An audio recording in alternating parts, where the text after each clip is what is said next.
Olá, amigos da TVL, está começando o programa Nossa Gente. A convidada do programa de hoje é a professora Tereza Beduschi Palmas Ribeiro. Prazer tê-la aqui conosco, professora. Igualmente, obrigada. A senhora é natural de Blumenau ou da região? Não, eu sou natural de Gaspar. Gasparense? Gasparense. Que região ali? Bem do centro. Ali de mesmo, Gaspar, no coração, do como coração, dizem. é. E nós viemos para Blumenau porque a preocupação dos meus pais era a escola, o estudo. Desde criança eu escutava tanto a mamãe como o papai falarem que as meninas vão se formar.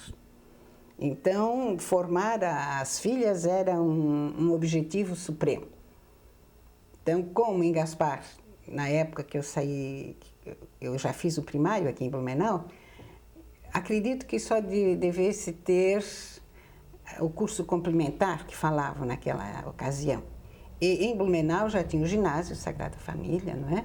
E depois já tinha também a escola normal. E esse era o objetivo deles, que a gente tinha que se formar. A senhora chegou a frequentar a escola lá em Gaspar? Sim, eu fiz o primeiro ano e o segundo. Lá tem colégio famoso, o Honório Miranda é famoso lá, né? O Honório Miranda era, não sei hoje, mas na época era um colégio exemplar. Tanto com as professoras que vinham de Florianópolis, formadas no Colégio das Irmãs, e vinham muito bem preparadas, elas aprendiam francês, alemão, porque toda professora que era formada em Florianópolis, ela deveria trabalhar pelo menos um ano no interior do estado. E naquela ocasião governava o estado a família Ramos, e eles foram pessoas que se dedicaram muito ao ensino de Santa Catarina. O estado de Santa Catarina deve muito a essa família. Então, você vê, já esteve no Honório Miranda? Já, e é por isso que eu lhe disse, é famoso, né? Famoso. Ele tinha um campo de educação física para a ginástica calistênica, que era a ginástica que o Getúlio Vargas estava introduzindo no Brasil. Para a época, estava completo, perfeito. E tinha, aqui em Blumenau, o Luiz Delfino, que depois demoliram, que ficava ali perto, ali onde hoje é a Câmara dos Vereadores, que vão também desativar, né? Vamos mudar de endereço se der tudo certo. Pois ali tinha o Colégio Luiz Delfino, dentro de uma arquitetura padrão da época, com o mesmo campo de educação física que tinha o Honório Miranda, como tinha o Vitor Meirelles em Itajaí, eram escolas exemplares. Só para localização, então era ali onde funciona hoje um posto de serviço da FURB, posto jurídico, era o antigo fórum ali do lado da prefeitura. Isso, exatamente. Do ladinho da famosa figueira, né? Exatamente. Tinha ali um pau-brasil muito lindo que cortaram. Chegasse a estudar aí também? Não, eu estudei no Sagrada Família.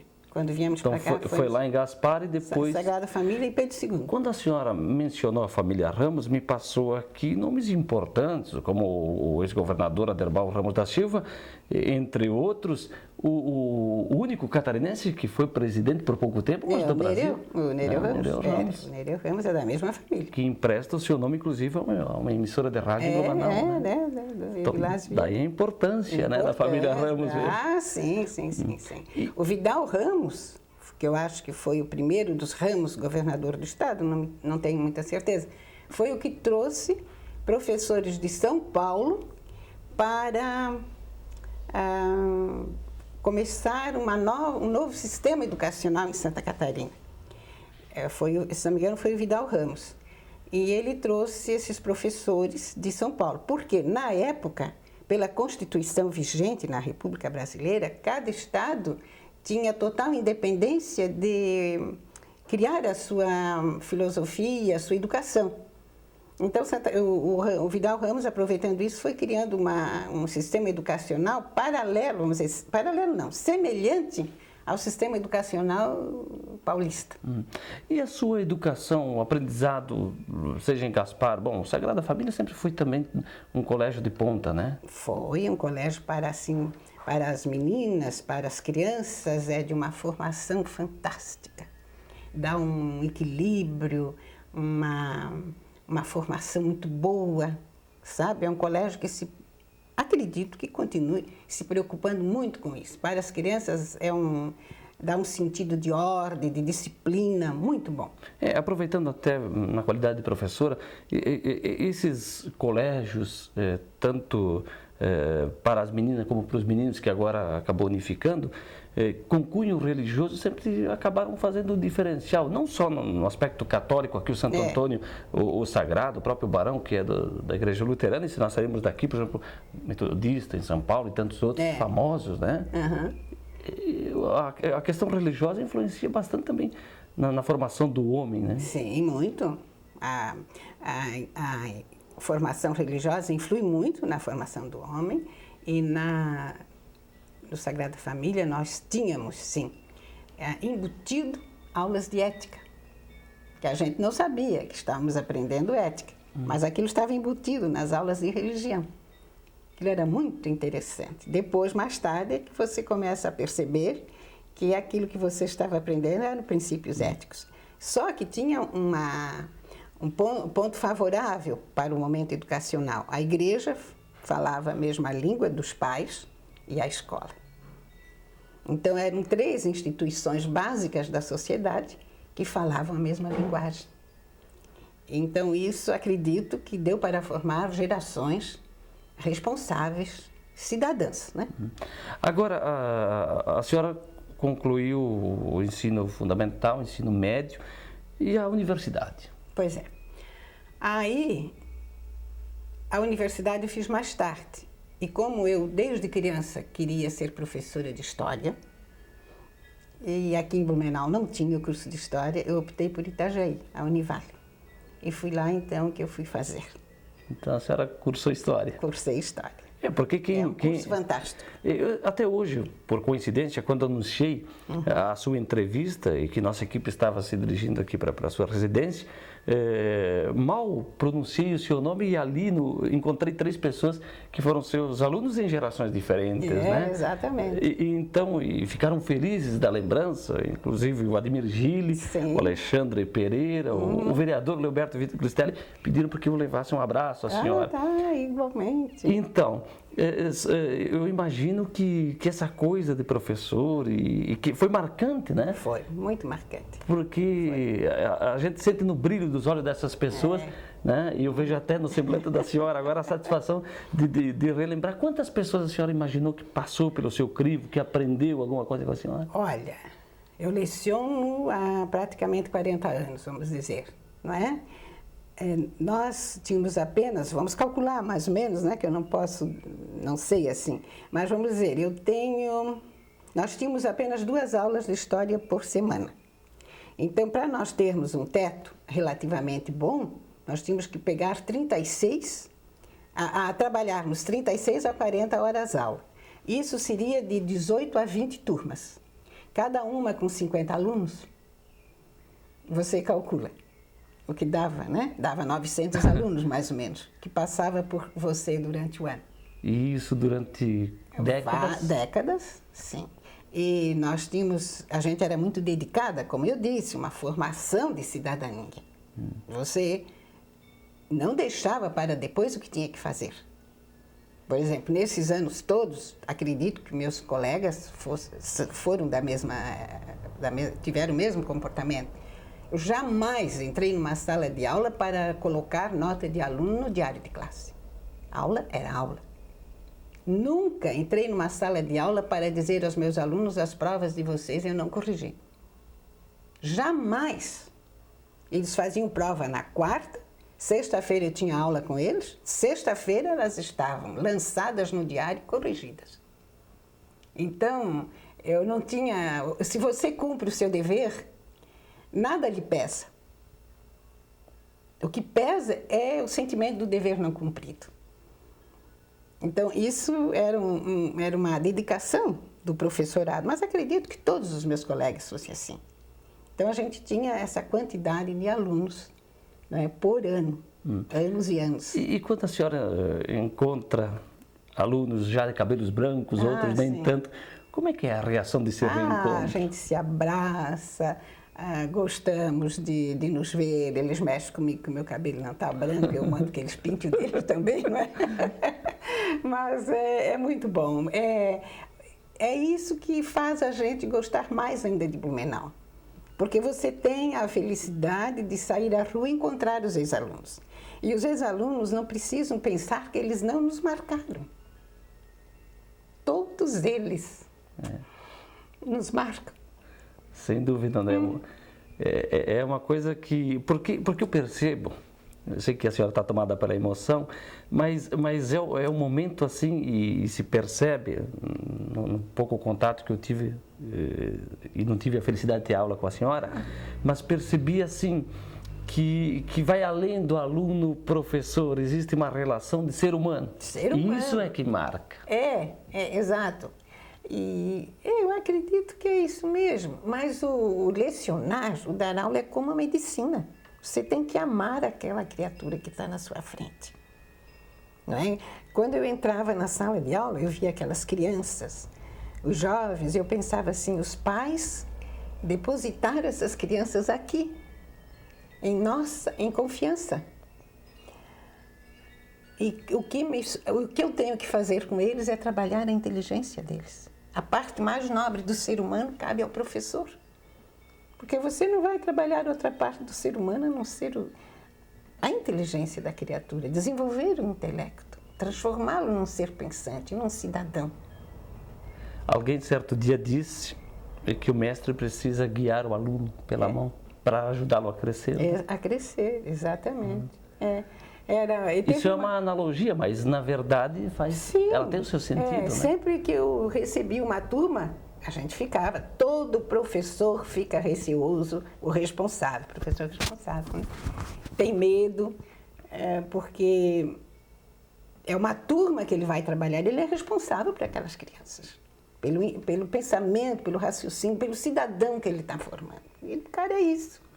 Isso é legal. A senhora entende que educar é ajudar no aprendizado, no saber, ou tem uma função de complemento também de família, que é aquele papel do pai e a mãe? Eu acho que hoje mais ainda.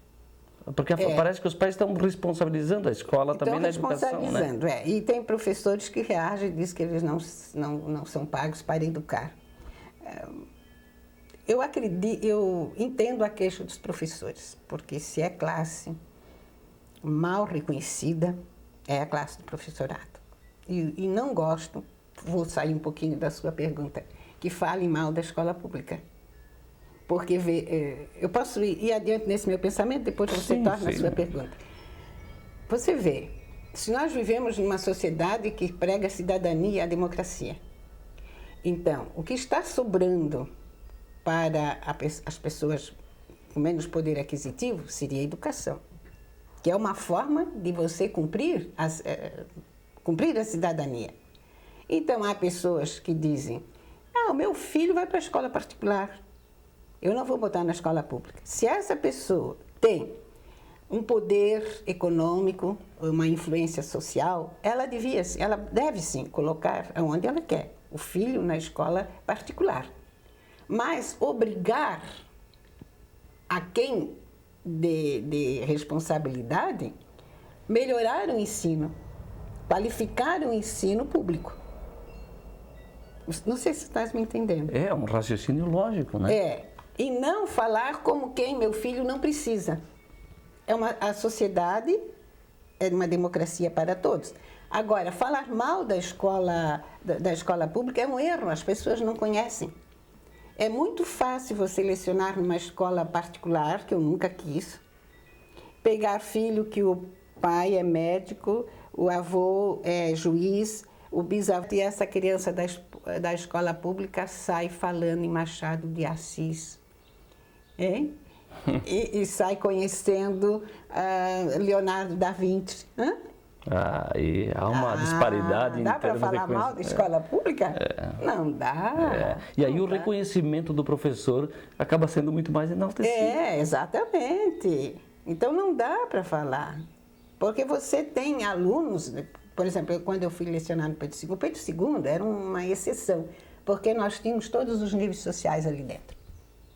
Nós tínhamos gente mais rica, menos rica, mais pobre, menos pobre. Entende? Mas tinha um corpo docente, né? também de linha de ponta. De ponta. Eu esses dias conversei, inclusive, com o professor Angelini, o professor Sassi, entre outros, aí, que falam com orgulho desse Sim. tempo. Mas foi um colégio que marcou Marcou, nós mandávamos. Na educação aqui dentro de Blumenau, a gente mandava. Era interessante, porque às vezes a gente fala, não tirando mérito do Floriani, fala-se muito, porque o Floriani, porque o Floriani. Um dia, numa reunião, ele disse, calma lá, gente. Floriani, sim, mas sem nós que sabíamos a nossa obrigação e o que devíamos fazer, ele não ia fazer o que conseguiu fazer.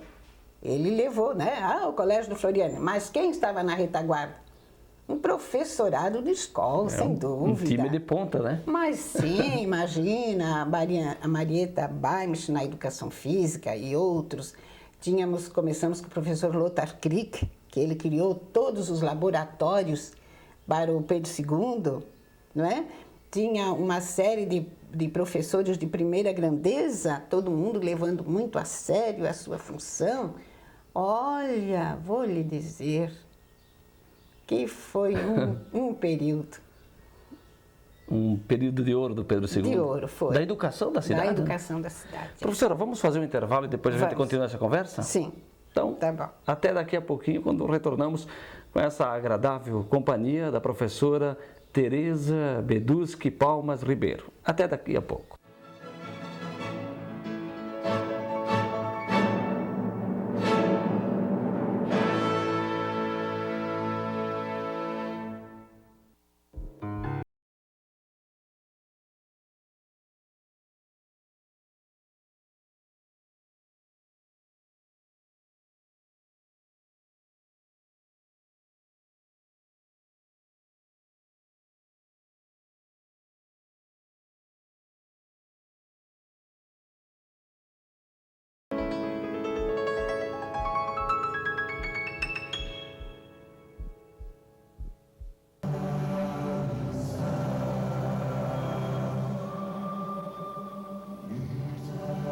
Esta é a história de um lugar conhecido como Cidade Oculta.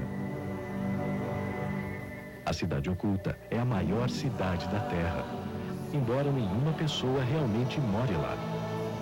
Mas está cheia dos animais mais mágicos do mundo. Onde é a Cidade Oculta? Para achá-la, você tem que olhar além da Terra, sob o mar. A Cidade Oculta também é conhecida como Recife de Corais. E talvez seja a cidade mais importante do mundo, porque mais espécies vivem aqui do que em qualquer outro lugar na Terra. Infelizmente, a poluição está destruindo os corais. 70% deles vai morrer durante nossa vida se não começarmos a protegê-los agora.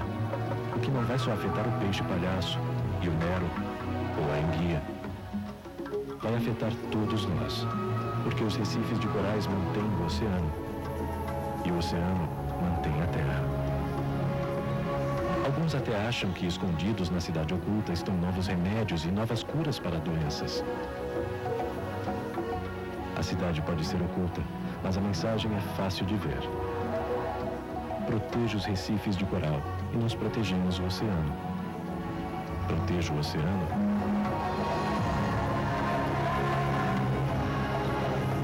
nós protegemos a Terra.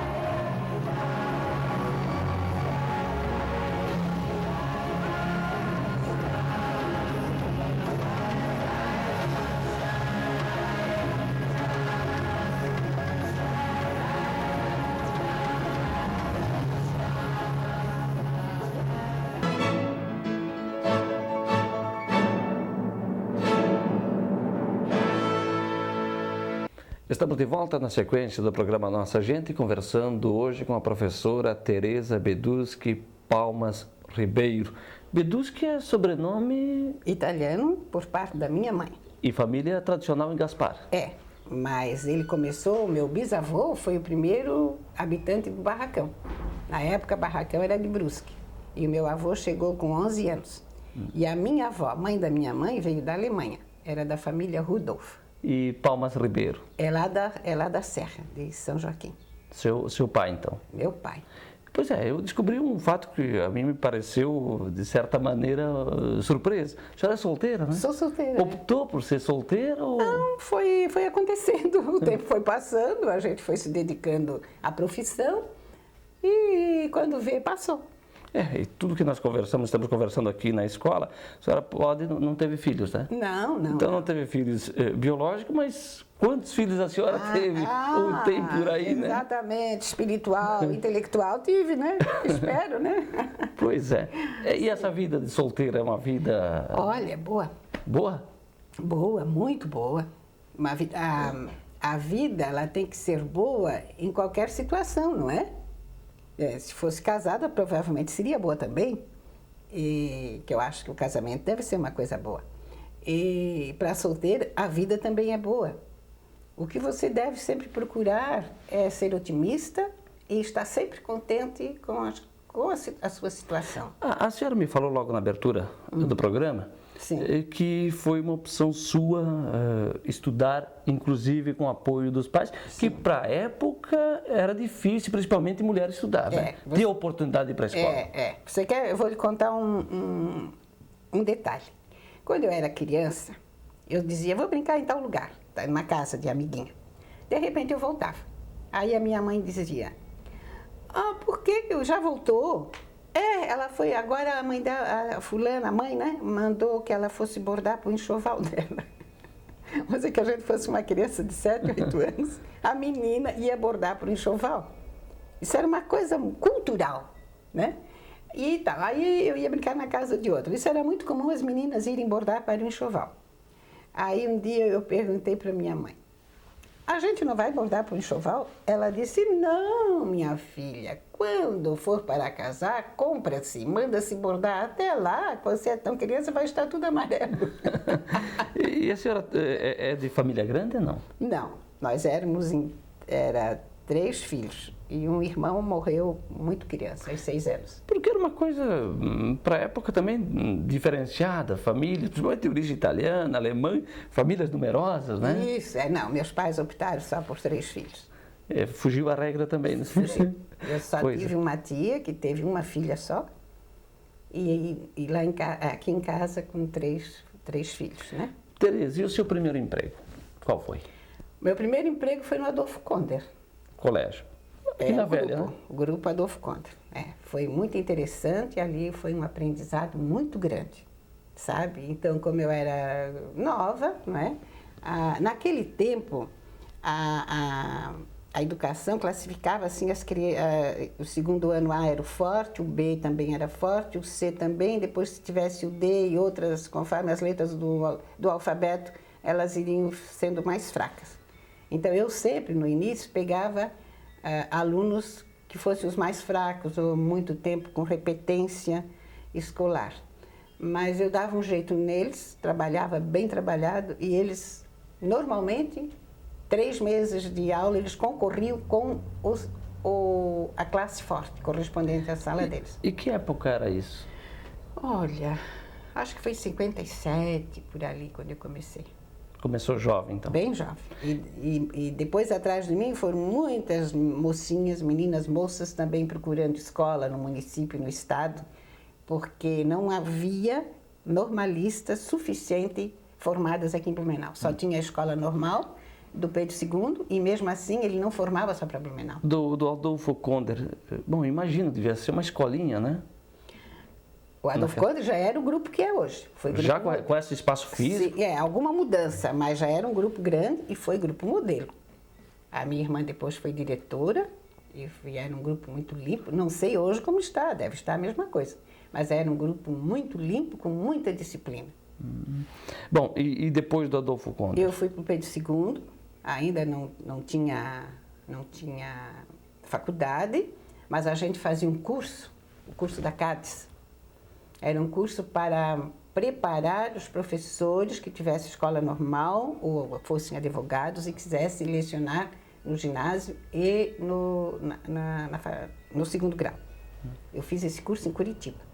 E quanto tempo a senhora ficou no Pedro II? 27, 28 anos. Mas também lecionei um período na escola da Companhia Hering. ali onde hoje era a fiação, não sei se ainda é a fiação, em frente naquele prédio, ali eles transformaram na escola curso primário Bom Retiro, que era só para os filhos Dos funcionários. Dos operários, né? Bom, e a senhora também, depois, isso na sala de aula eram aulas de história, né, que a senhora ministrava? Bom, no Pedro II, história. Depois dei também junto MC, Educação Moral e Cívica, né? Mas era história, então para a quinta série seria a história do Brasil até a chegada de Dom Pedro, de Dom João, depois na sexta série, era dividindo as épocas históricas. E para o segundo grau era História Geral. E depois ia para a faculdade, uma época eu estudava, e depois, logo em seguida, eu me formei em dezembro, e em março a faculdade me chamou para eu começar a trabalhar lá em maio. Na FURB? Não, na Univale. Na Univale. A senhora se formou lá e... saí em dezembro e eles me chamaram para eu lecionar. Mas a senhora também lecionou por um bom tempo na FURB, né? Lecionei uns 9, quase 10 anos. E em que área? História também? Também História. Foi um ex-aluno meu que me chamou para ir dar aula de História Econômica no curso de Economia. E agora a senhora está no IBS, né? Estou no IBS, Na Sociesc IBS. Sociesc IBS, tá muito bom. E como é que... Ainda a senhora já está aposentada, né? Já. E como é que a senhora encontra essa energia para continuar em sala de aula, esse amor, que talvez seja o mais importante para continuar na ativa? Pois olha, eu acho que essa energia é olhar os alunos e vê-los com aquele olhar de esperança, de vontade, e a gente pensa, eu posso ainda contribuir para que eles sigam e vão atrás do seu ideal, ainda posso ser um degrau para isso. Agora, professora, a senhora falou há pouco Educação Moral e Cívica, que era uma disciplina exclusiva na época do governo militar, né? Era, horrível.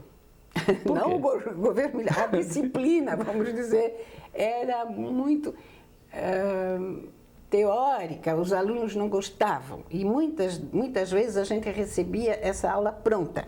Até posso contar um episódio interessante. Aí eu comecei a ver que os alunos não gostavam. Eu peguei e fiz uma apostila sobre comportamento social, ético, cidadão e um pouco de etiqueta. Preparei uma apostila e fiz a apostila, o diretor disse que eu podia fazer, aí eu fui até a Melman, lá no Nena. O Nena era o diretor da Melman, e eu pedi um objeto, uma xícara, um pires, um bule e tal, que eu ia dar etiqueta para os meus alunos. O Nena ficou muito contente e chamou uma pessoa lá da loja Melman e disse, encaixota uma peça, tudo que a Tereza precisar, era uma peça de cada coisa. E manda para o Pedro II. Se quebrar, Tereza, vem aqui refazer. Ótimo, chegou a peça lá e foi um bule de chá, um bule de café, a leiteira, aquilo tudo. Então eu dava aula de Educação Moral e Cívica com etiqueta. E lá num determinado momento, no transcorrer das aulas, eu dava o uso dos talheres, como sentar à mesa, como usar o garfo, essas coisas. Foi um sucesso. Mais um detalhe, quando estava tudo pronto, eu recebi ordem que não era para eu lecionar essa matéria. Disse, mas está tudo pronto. As apostilas, não, mas o diretor mandou dizer que você não pode dar aula. Fiquei matutando. Fui lá falar com ele. Por que não posso? Porque algum pai, olhando a apostila do filho, vai dizer que nós estamos chamando os filhos de mal educados. Eu disse, é só isso? Eu digo, não, então deixa que eu me responsabilizo. Se algum pai vier reclamar, manda falar comigo. Estou liberada para distribuir as apostilas? Então tá. Foi um sucesso. Quantos pais me agradeceram? Foi o diferencial do que se fazia na época. Na verdade, essa disciplina enaltecia o governo militar e suas ações, né? Não tinha... Ela era muito, vamos dizer, talvez com uma filosofia, era uma coisa muito árida para o nosso aluno. E eu vi que eles queriam atingir a cidadania, mas não daquela forma, que você podia atingir perfeitamente o jovem a se tornar um cidadão de outra maneira. Professora, a senhora fez o seu trabalho de formanda lá na Univale e teve continuidade depois com pós, essas coisas? Eu fiz uma pós-graduação, mas aí eu fiz aqui na FURB. Eu fiz uma pós-graduação em economia, projetos de viabilidade econômica, e depois eu fiz um mestrado. Mestrado em educação do ensino superior. A senhora tem simpatia ao saudoso presidente Getúlio Vargas ou o presidente foi algo de estudo que encaixou nos seus ideais? Pois é, o Getúlio é uma personalidade um tanto quanto... você tem horas que você aprecia, tem horas que não, mas eu tenho sim uma simpatia por ele. Ele foi um homem... Uma coisa que vamos governar o Brasil, eu acredito que não seja nada fácil, porque os interesses são múltiplos e nem todos verdadeiros, com a verdadeira intenção de melhorar o Brasil. Agora, ele pegou o Brasil assim, foi no oba-oba, né? Mas ele pegou pontos chaves das necessidades brasileiras. É isso aí que eu admiro o Getúlio Vargas. Ele pegou diversos pontos aonde o Brasil deveria ser amarrado. Só que depois, vários interesses, né? Nem todo mundo reza pela mesma cartilha, não é? E assim são todos os governos. Então, Getúlio Vargas vai ser objeto de estudo que vai resultar em breve num livro de sua autoria? Não, tem muita gente que já escreveu sobre ele. O meu trabalho de mestrado foi sobre justamente a educação em Gaspar e Blumenau, nessa época do Getúlio Vargas. Isso aí eu vou transformar em livro. Inclusive, os inspetores do MEC que estiveram aí me disseram para fiscalizar o curso de jornalismo e publicidade, eles disseram: a senhora faça, transforme seu mestrado, seu trabalho de mestrado, porque vai ser bastante importante para a cultura local. E eu tenho que botar mãos à obra, sabe? Me determinar e fazer. Professora, sim, qual é a sua mensagem aos alunos que ainda estão por vir, aqueles que fazem parte do cotidiano e aqueles que estão, digamos assim, como integrantes do passado, mas que fazem parte da saudade, enfim, que estão presentes no coração, na mente, pois né? É. Qual é o recado principalmente para essa classe que a senhora disse que é sofrida, mas que faz seu trabalho por amor, que são os professores? Os professores? Para os professores que trabalhem como trabalham, com bastante dedicação, com bastante amor, sempre sentindo a responsabilidade que nos cabe aos ombros de conduzir a sociedade civil para uma verdadeira cidadania. Que nós temos que compreender, que o professor deve compreender, que nós somos, sim, os responsáveis pelo homem cidadão. Professora, brasileiro. Foi um prazer, hein? Obrigada. Tudo de bom. Conversei com essa simpática senhora, educadora, professora, que certamente você ali do outro lado, que passou na sala de aula pelo crivo da professora Tereza, matou saudade um pouquinho, relembrou daquele passado da busca do saber com a professora Tereza Beduschi Palmas Ribeiro, que foi a nossa entrevistada aqui no programa Nossa Gente, programa que volta na próxima semana, trazendo uma outra personalidade que está fazendo a nossa história. Um grande abraço a todos.